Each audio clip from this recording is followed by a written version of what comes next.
Okay, so good afternoon, everyone. Thank you so much for joining us on this webinar today. I had for those of you who were at the OMRA conference a couple weeks ago, I had a pleasure of meeting several of you there.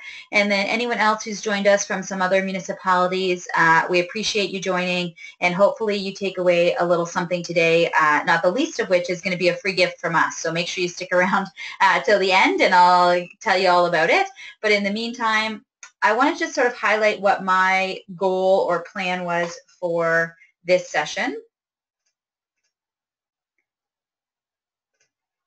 So for me, obviously this last couple of weeks, there's been a lot of new discussion about post-traumatic stress disorder, what legislation has been out there, and obviously a conversation about how that's going to impact you in the municipality environment, who are the folks who primarily have these first responders. So the goal for me for the entire session, we're only doing a 30-minute webinar. Usually our webinars are a little longer. I just want to make sure everyone knew what a cognitive demands assessment was and see how that connection of using or having a CDA and using it to address some of the needs coming out of that legislation.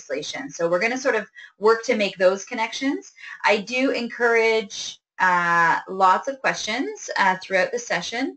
So if you have a question, please shoot me an email or shoot me a question in the little chat box there, and I'll be happy to answer those as they come up. I do have someone here saying that they're having trouble with the sound.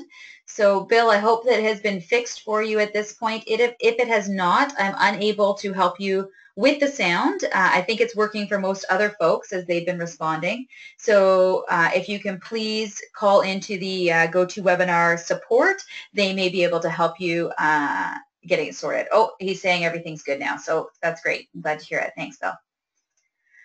Okay, so that's sort of my goal for the session. Talk about what a CDA is. I'm going to actually show you a sample. I've pulled some sections out of some of the CDAs we've been doing for the first responders so you can see the kind of data that goes into it, and then talk to you about how our current municipality clients who have been doing these for their first responders are actually using them. So we'll sort of make that sort of close the loop essentially and have that conversation as well.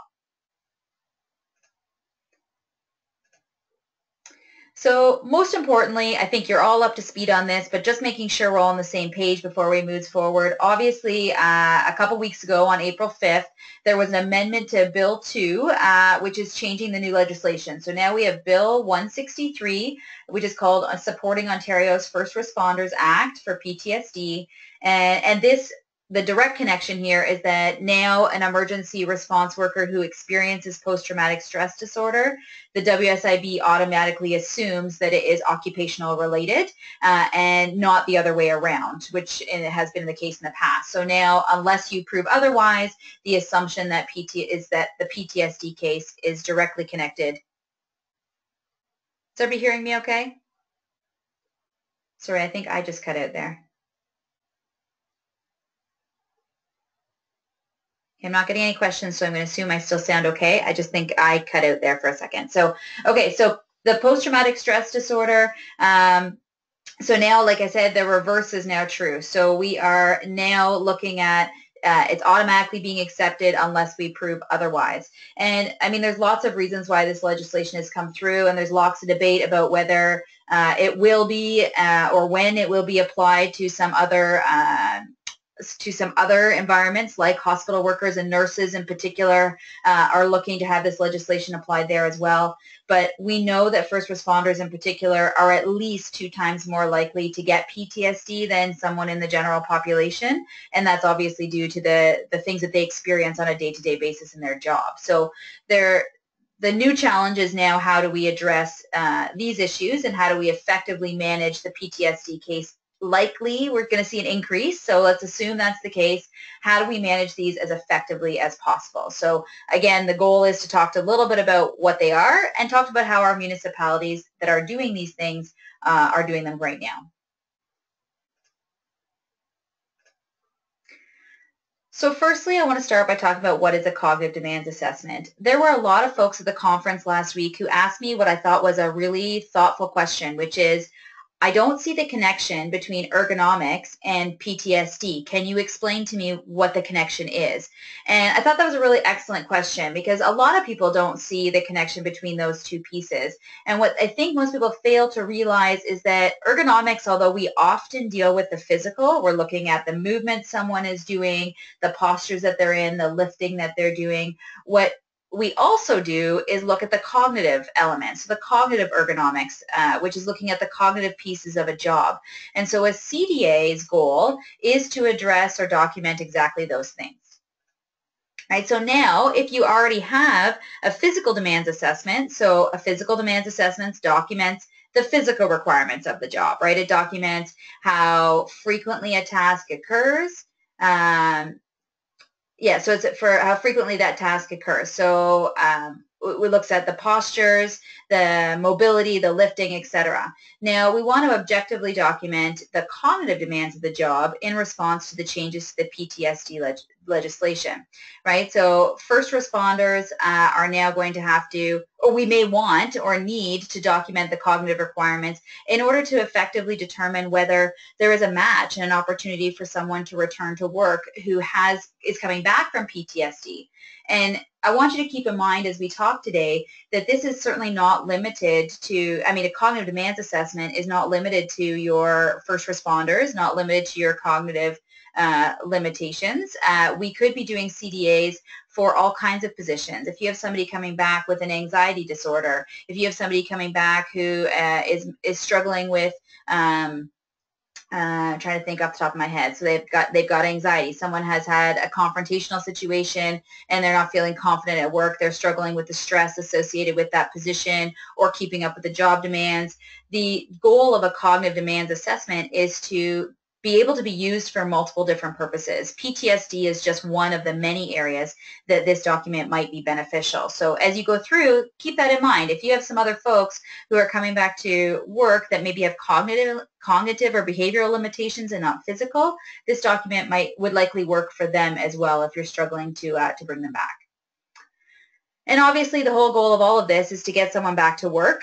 So it assists with the accommodation planning as well. It'll help you determine where there are gaps with the requirements of the job and the abilities of the individual, so you can hopefully bridge those gaps with accommodation options if possible. And it may not always be possible, but if possible, we bridge that gap and are able to accommodate these individuals back to work. So what a lot of folks are still trying to understand is how that data that we use for the cognitive demands assessment is gathered. Most importantly, I think when we're looking at a physical demands assessment, for example, we have a pretty good idea of what I'm going to do, right? I'm going to walk in, I'm going to have, put things on a scale and weigh them. I'm going to use a push-pull gauge and measure how much force is required to move objects, right? I'm going to watch postures. I'm going to have a stopwatch out. Not any of those things really apply very well to the cognitive demands assessment world because I can't see it. I can't measure anything. I can't put somebody on a scale and understand the different time management elements that are present in their job, right? So it is a bit different to document the cognitive demands for a first responder, not the physical demands. So in order to do that, we have really traditionally focused on the idea that we need to really understand the job as a whole. So what we're going to spend a lot of time on is really getting a good grasp of the tasks that are involved in the first responder's role. So in that, we're going to determine which cognitive abilities are used in which tasks. So for example, if I need to understand how a firefighter is required to multitask, for example, I first need to understand all their tasks that they're required to do, both if they're responding to a call and if they're back at the station. And then I need to determine when they apply those time management skills. Which of those tasks require time management? And I also then need to get some more detail about that. So now that I know which tasks apply, I can say, okay, they use time management in task A, B, and D. Now I need to evaluate that in some way, right? So once I get the task breakdown really concretely measured, now I need to evaluate that. So I need to figure out several levels of things. So I'm going to look at the complexity of the task, right? Everybody time manages in their job, I think, to some degree, right? But some people's time management is very minimal, right? That's pretty dictated about what they do at what time of day. It's all pretty scheduled. But other folks, the time management is very complex. You have multiple things going on, all have high priority. How do you prioritize and figure it out which comes first, indicating that those jobs have a much higher complexity of the time management cognitive demand, for example, right? So we need to understand that complexity, because someone's ability to handle the time management piece might be a good match if it's simple in complexity, but might be a very poor match if it's highly complex with a lot of different variables and they're making executive decisions on a regular basis, right? So we need to understand the complexity.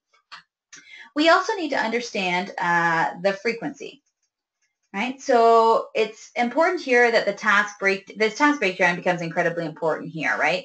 So the task breakdown, which I'm going to show you a sample of in a minute, typically for us includes the percentage of their day that they're going to spend performing a job or a task, right? So in my example of a firefighter, they will have training time, they may have, then they'll respond in call time, for example, as well as many other things, right? So they're going to respond to calls approximately, let's say, 40% of their shift. They're going to be in training for approximately 25% of their shift. I'm just pulling numbers out of my head, right? So let's say that's the case. Now I can start to use that detailed task breakdown to determine with what frequency they're exposed to these cognitive demands. So going back to my time management example, right, in certain tasks, they're going to be required to do a lot of time management. If I know that that task occurs 25% of their day, I can say fairly objectively that they are time managing approximately 20% of the average work shift. Obviously knowing that their shifts change and vary depending on what the calls are, the time of the week, the time of day, etc. Right? So I want to evaluate that frequency element because it is important. From an accommodation perspective, if someone has to manage their time or multitask, let's say 10% of their shift, is there a way to accommodate that out? There might be. It might be possible to eliminate a piece of the task. It might be possible to apply more direction, right? It might be possible to have more supervision present during those elements so that they would be able to, they would actually be able to still do that task and that job and minimize the amount of time management or multitasking that's actually required. These are all examples, not always totally relevant to the first responders as they obviously time manage and multitask depending on what they're presented with at any given scenario. The last thing we want to understand here is the consequence because it is important, especially, I think this is especially important with the first responders, is that it's very important that we consider this element. Some decisions that they are going to be making, in fact, probably many of the decisions that they're making when they're out on a call have the potential to be life or death, right, to be fatal. Certainly serious injury could occur to themselves or other people. So it's important that we're documenting that the consequences of them making a wrong decision are incredibly high. Right? The consequences of an administrative worker at your municipality making a poor decision is probably pretty low, right? There could be an error, there could be a number misreported, there could be inappropriate documentation of something, right? But probably not going to kill anyone. But your paramedic making a decision about how they're going to, treat someone or triage someone on a multi-injury scene, a large vehicle accident, for example, they have to make quick decisions, and if they make the wrong decisions, the consequences can be dire. So it's important that we're documenting that in particular for your first responders because that's going to be a significant element to whether they're able to do it. Even, in my example, even if it occurs infrequently, right? Even if they only have to make those kinds of decisions once a shift, let's say, which is relatively infrequent in the grand scheme of things, if the decision is highly complex and there's potential risk for a very serious consequence, it may be very difficult to find a match there because the risk associated with the wrong decision is incredibly high and they have to make it in the moment. They don't have time to think about it, ask questions, and get that feedback. So we want to make sure we're documenting all of those pieces to the best of our ability. We may also use other resources. In particular, for some first responders, we have the opportunity to access some other documentation about what their jobs require or involve.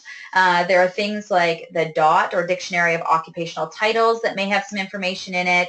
ONET is Occupational Information Network. These kinds of documents provide a good summary of some of the job tasks that are required, which are just helpful in breaking down the tasks. Some of these documents even estimate what percentage of their day they spend doing these different tasks, again, on average, but it does sometimes give us a nice starting point for building that CDA to really be objective and include all the different elements. And you may find those resources helpful as well in terms of just scheduling, or not scheduling, but in terms of determining some accommodations. There may be some information in there that you find useful as well.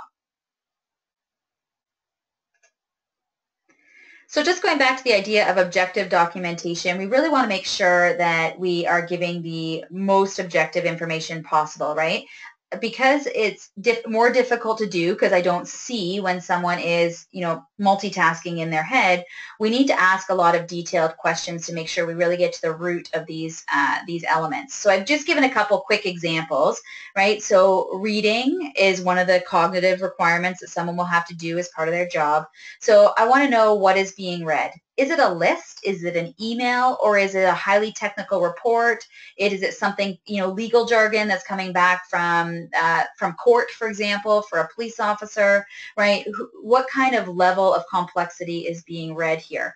This also goes along with any training documents that people are reading. We want to make sure we're understanding all of those elements as well. You want to ask how complex it is, so that sort of goes back to the legal jargon versus layman's terms. How technical is the language? Which tasks require them to do reading? Are there any challenges with the reading? Is it difficult in any way to do? And I've given some example questions as well for the time management. So what are the primary roles of the employee? How do they divide or manage their time? Are they, in meetings? Are they multitasking? Are they, they have a multiple patient accident, they're trying to deal with multiple people potentially until enough responders are on scene to spread out. And then if they're doing that, how do they manage their time effectively? We want to address sort of as many detailed questions as possible to get that objectivity in there about what tasks actually require these demands and to what complexity and frequency. So I want to give you some examples because I think CDAs are still an abstract concept for a lot of the clients that we're dealing with. So you may be familiar with a PDA, but really wrapping your head around a CDA is still something that we have a lot of questions about. So I've given you a few snapshots of things that we have included here in this, in our PDAs, for example. So this one here is looking at an essential duties. This is essentially what would go on the first page of our cognitive demands assessment. And this summarizes, you'll see they've got, in this example, we have it's a firefighter example, there are 8 job tasks. So it looks down and gives you all the different tasks that are required. And you can see that we've even broken it down into calls where their responses. So this one suggests they receive approximately 1,400 calls. About 12% are MBAs, about 19% are fire calls, almost 50% are medical responses, and then about 20% are others, right? So that's their response calls, which is often is a significant part of what they do. Then you go down here and it talks about all the other pieces that they were required to do. So the firefighter also has station duties. They do very regular training. It's significant amounts of training, equipment checks and inspections. So they know that they're ready to go when they get out at any scene that they're presented with. And then there's some time that's unassigned. They'll have workout. They'll be working out. They might be reading or studying. They have other things sort of scheduled, breaks essentially scheduled into their day that they can use for whatever they need to get accomplished. So this is the kind of information that we really need to get when we're talking about breaking down the job tasks, and why it's so important that we get this right, because if I can document this properly, that helps me to understand all the other elements of the CDA in terms of how frequently those things occur. Oh, I have my arrows on here, which I got ahead of myself. So the arrows just showing you what the description is, and obviously the appropriate frequency is probably the most important part for us, or one of the most important parts in determining that frequency element. So I wanted to give you some more examples, sort of that's the summary of what the different job tasks are, which is a super important part of the CDA. I want to add in some other examples of how we fill out the internal pieces. So just pulled a few out of a couple different ones that we have here. So for example, need to work cooperatively with others. In this case, where you've got a police officer, JDA here, right? And essentially, it's going to look at the different elements. So, it says there police officers travel alone in cruisers. They may be required to work with a partner or other officers, depending on the scene. Sometimes a backup officer is present. They also obviously work with other first responders or emergency responders, depending on the nature of the call, trying to describe the types of work that is required. And now to understand the frequency element of this, you would then connect that back to the first page, the summary of essential duties, which describes how frequently they are out on calls, for example, versus in the station, right? And you could even add in here a section about how frequently, what percentage of calls are they working with someone else. There's different ways to layer it in, but that's the kind of documentation that you would get in a cognitive demands assessment, trying to give you that objective documentation of when these things occur. So another example, looking at the exposure to confrontational situations, and we'll get to that in a second, and then deadline pressure is another example, right? So the two pieces in all of these that you see consistently is there's sort of a 4 checkbox based hierarchy is essentially what I'm going to describe it as.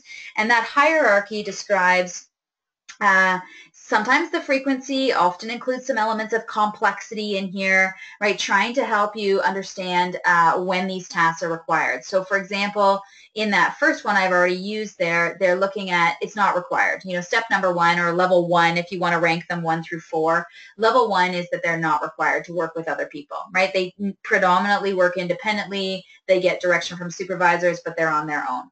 Right, then you move on to infrequent, which would be sort of your second level. Then you get required to work in cooperation with others for some tasks. So they, like the police officer, occasionally they're on their own, occasionally they're working with other people. And then the last stage would be obviously somebody who is majority of work is in close cooperation with others. Right, and then I've obviously included or described giving you the actual description where we try and, now that we've got it scored as a 3, that's not really enough detail. We now need to provide the extra information to help you understand or help medical practitioners and return to work specialists understand all of the different elements. And you can see I've got some examples of other things that we include in the cognitive demands assessment: exposure to confrontational situations, deadline pressures, reading, writing, multitasking. All of these things are included here and every one of them has sort of that 1 to 4 scale and then a more detailed description to try and describe why we scored it as a 1 in this example or as a 2, depending on what's relevant. So I'm going to continue on here because I've got a few slides left. I want to talk about the return to work process. I would imagine there'll be some questions about the CDA, what we include, how we do that, how do we make sure it's objective. If you have any questions about that, please feel free to send them over to me. I don't have anything popping up just yet, but if I do, I'll make sure I cycle back and answer those ones. So now that we have our CDA, I want to talk about how our municipality clients are using these to their advantage. Not only with, we're going to talk about first responders because that's sort of been the focus for today, but it could be with anyone, right? This return to work process is going to look very similar regardless of what type of work you're trying to return someone to. So ultimately, the process for a return to work essentially looks the same, regardless of whether it's a physical or cognitive physical or cognitive limitation, excuse me. And we sort of work through the same process, right? The employee is injured or ill, then we have to figure out what they're able to do, and whether that's cognitive or physical, we work through that. And then we also need some sort of objective documentation of what that cognitive and or physical elements are of the job. So this is where your CDA is really going to create that for you. You have a PDA documents the physical. Now we're going to look at the cognitive and objectively document those. This will then allow you to answer that next question. Is the employee's abilities a match to the job, right? Whether it's a PDA or a cognitive demands assessment, is the employee's abilities a match? And if they are a match, then that's great. The employee returns to the job. And if they're not, then we need to either take more time or develop a return to work or accommodation plan that gets them, ultimately, ideally gets them back to work. And we know that in some PTSD cases, it's going to be a lot more difficult. The symptoms and the length of the symptoms, how long they're present, is going to be a lot more challenging. And so that last piece, that return to work plan, might be a long time coming. It may never come, and that never coming piece might actually be of importance to you as well. I was speaking with someone at the conference the other day, and one of the issues he was expressing was that they are not necessarily with PTSD cases, but they are finding that their employees are sometimes coming back to work a lot earlier than they probably should. So they're coming back. There's obviously some issues still going on, but they've gotten a clean bill of health from their doctor. And that creates some significant challenges. Now I have an employee in the workplace, and if you think about a first responder role, I have an employee in the workplace who is, been cleared on all levels. I'm trying to bring them back to work, and it's fairly obvious that they're not going to be able to do this job. How do I make that? How do I make that work? And so you may use this as a tool to bring someone back to work. You may also use the cognitive demands assessment to try and slow someone down in their progress of return to work if they're not a good fit. So let's talk about how both of those things might happen. So achieving successful return to work is not easy. There's no surprise. It's very complex. Cognitive limitations are different for everyone. So just because 2 or 3 employees have PTSD and are trying to come back does not mean they're all going to have the same limitations. So the key here is to have as much objective evidence as you can to help the employee and their medical professional figure out if there's a good fit. Right? So I would encourage you to share your cognitive demands assessments with your medical professionals to help with the objectivity of that return to work.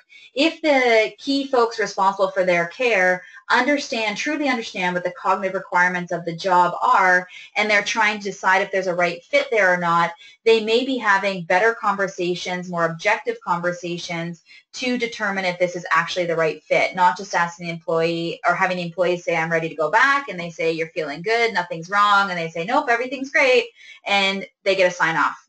There's nothing objective about that, right? So giving the medical professional as much detail as possible just arms everyone with the information they need in order to make objective, accurate decisions about return to work, which is really the ultimate goal.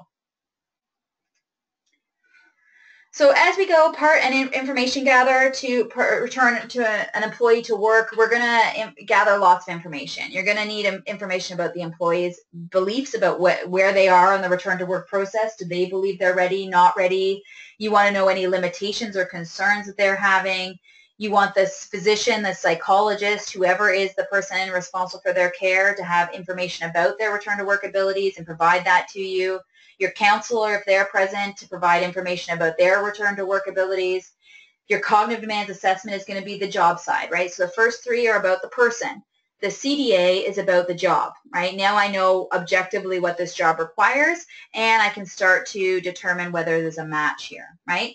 We may even go as far as doing some sort of cognitive or psychological assessment by a counselor or a psychologist to help determine what the limitations of this individual sort of ongoing are.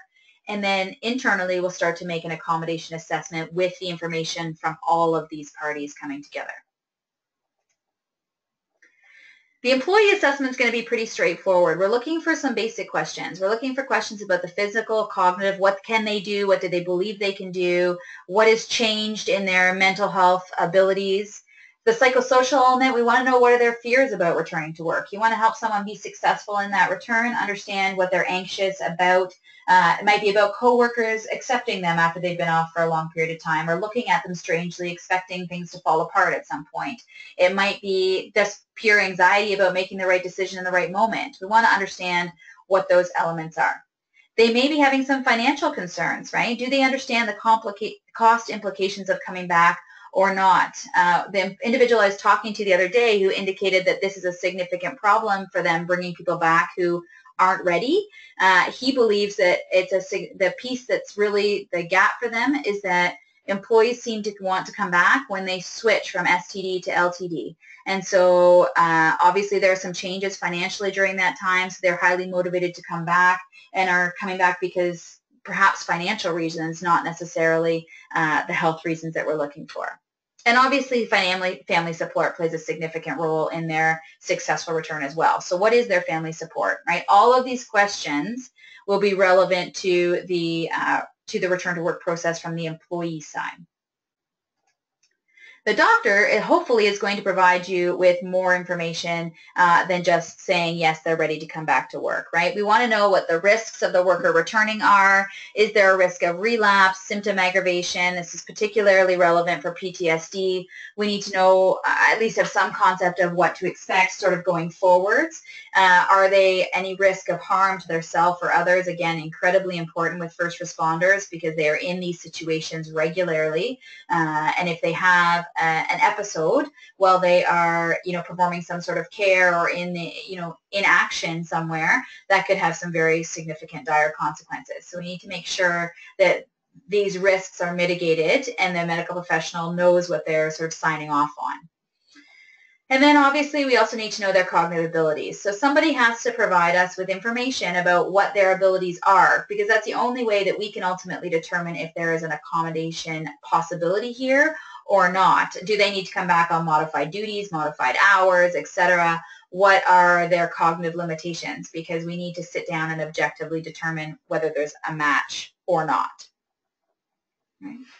So that is really a ton of information in an incredibly short period of time, and I'm by no means going to pretend that I did the return to work piece a lot of justice, but I just want to make sure everyone understood what a CDA was, in particular because at the OMER conference a couple weeks ago, we handed out a coupon. So we realized that this is going to be a significant need for our municipality clients as well as some other folks outside of the municipalities who may have first responders as well. But we offered a 30% discount for cognitive demands assessments for a first responder at your workplace. So we are happy to extend that offer to anyone who's attending the webinar today, whether you were at the OMER conference or not. I'll send an email out here shortly with the coupon attached. If you would like to take advantage of that, please let me know, and we're happy to set that up for you and give you that discount of 30% off any CDA for a first responder, which is a pretty good deal to get yourself sort of proactively ahead of the curve so you're ready for your first or next PTSD case. Hopefully there won't be any, but I think the odds are fairly high that there will. So this will help you get ready so that when you do have it, you have all your objective evidence in place already, and now you're working on focusing on the employees' abilities, finding that job match, working through accommodations, and you may even be able to use the CDA to determine whether there are some accommodations sort of proactively, right? Working through the list of things that are required. Are there some pieces that we could remove or modify or do in a different way that would allow us to proactively be prepared to accommodate some of these individuals back to work?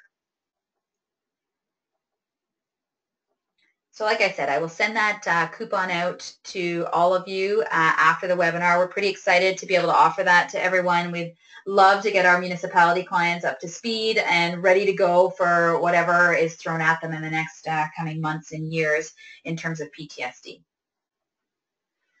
So that said, I'd like to open the floor for some questions. I haven't received any just yet, so if you have anything, feel free to type it into the question bar there, and I'm happy to answer those.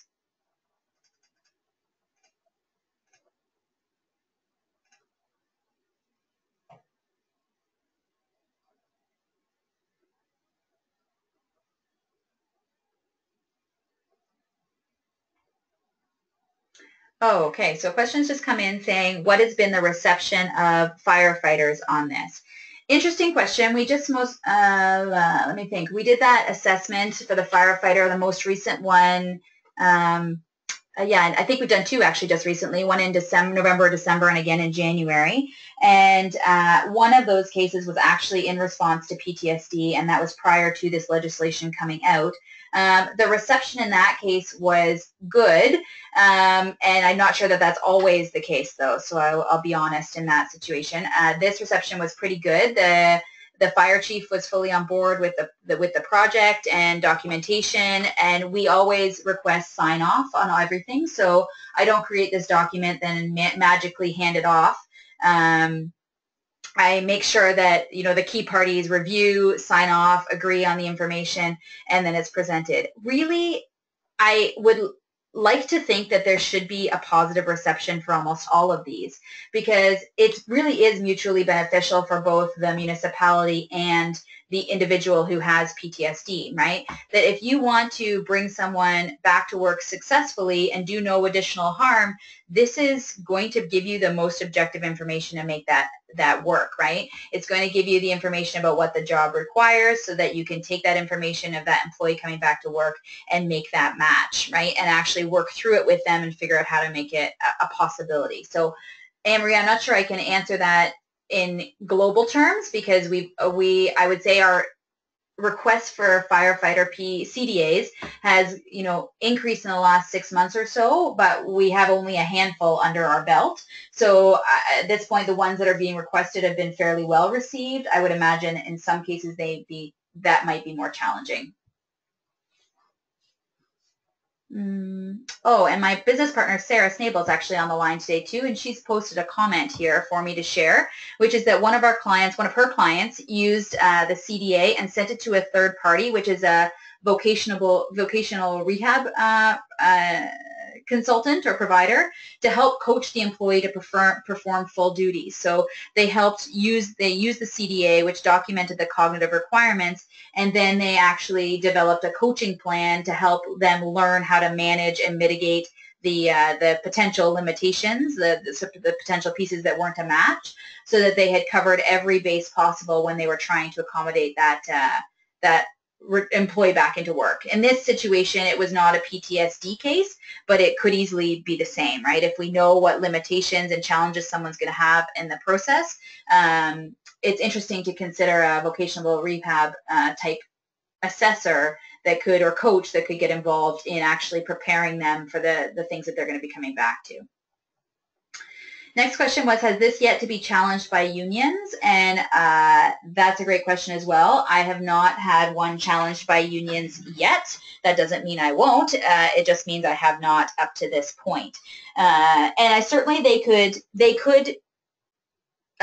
can challenge anything they want, right? But they could certainly challenge that. I think the interesting part here is, again, it's really best for all parties. So when we deal with unions in most environments that we work in, most often the unions are generally speaking on board, because my goal is to actually help the employees, right? That's the ultimate goal, is that the employees are getting the right accommodation, and it helps the employees who are on the job, so you don't bring someone back who's not able, right? Because then that adds additional stress and demand and potential risk to them, right? But it's also to protect the employee coming back to work. They don't want to come back or shouldn't want to come back to something that they're not capable of doing, especially when we're talking about first responders. That's a significantly increased risk.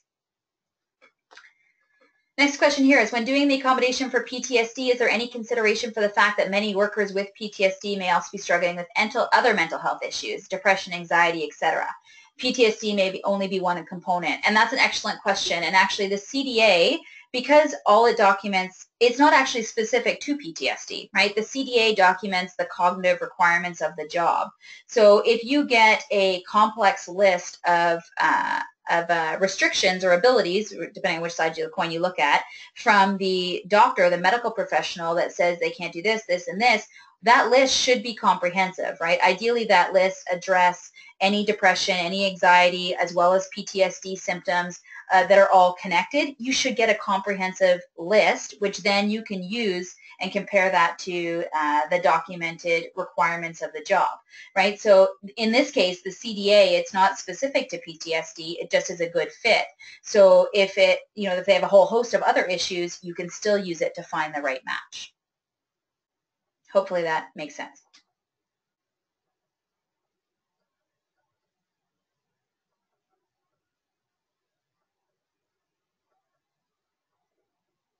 I don't have any other questions coming in just yet, so I'll wait another minute or two to answer those. But for those of you who need to sign off, I know I've run over by a few minutes. I appreciate the questions. If you do need to sign off, like I said, the 30% off on our CDA for a first responder, we are happy to extend that to all our webinar attendees today. So I'll shoot everyone an email here shortly with the coupon in it. And if you would like to take us up on that offer, please give me a call and we will set up a time to come out and see you, and we can even provide some additional information if you're looking for more details about how you think it's going to fit or work within your associate organization.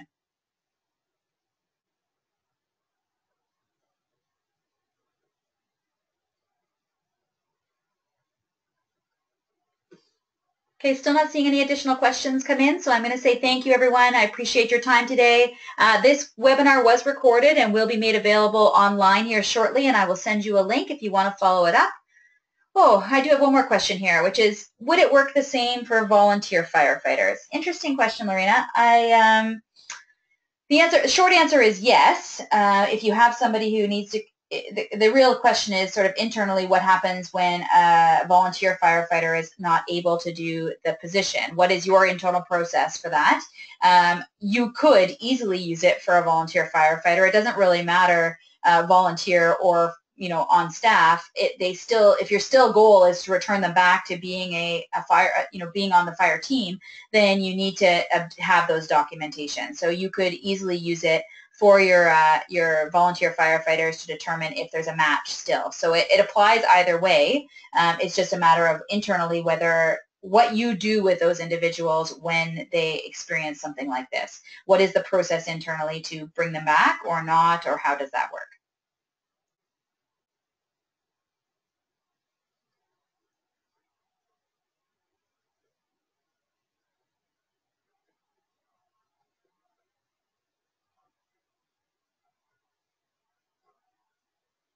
Yes, I agree, Lorena. Everything is complicated for your volunteer firefighters.